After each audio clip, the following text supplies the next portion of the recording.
In this video, we will be considering graphing an ellipse.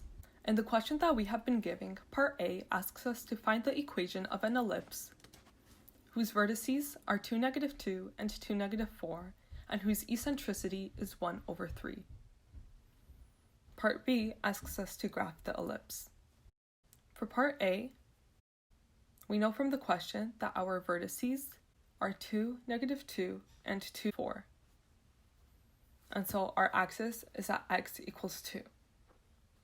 And so our equation is of the form x minus h squared over b squared plus y minus k squared over a squared equals 1, since we have a vertical axis.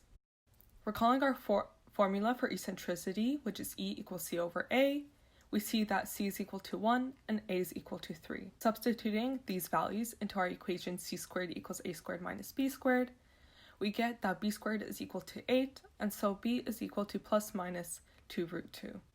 Next, we want to find our center point, and we do this by looking at our maximum and minimum. So we know that our maximum is y equals 4, and our minimum is y equals -2. And thus our midpoint is 4 plus -2 divided by 2, which is 2/2, simplifying to be 1. And we know that our center point is thus at 2 and 1. And these correspond to our h and k values in our equation.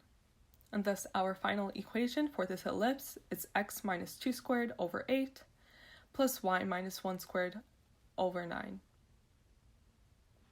which is equal to 1. Now let us move on to graphing our ellipse.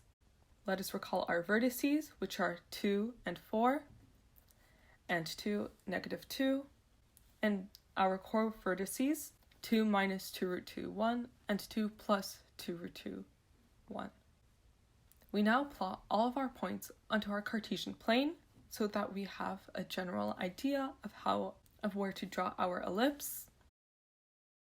And then to the best of our abilities, we connect all of our main vertices with a curve to form an ellipse. And we see that this ellipse in particular is very similar to a circle. For more information about equations of ellipses and graphing an ellipse, please refer to our library guide page on graphing circles and ellipses.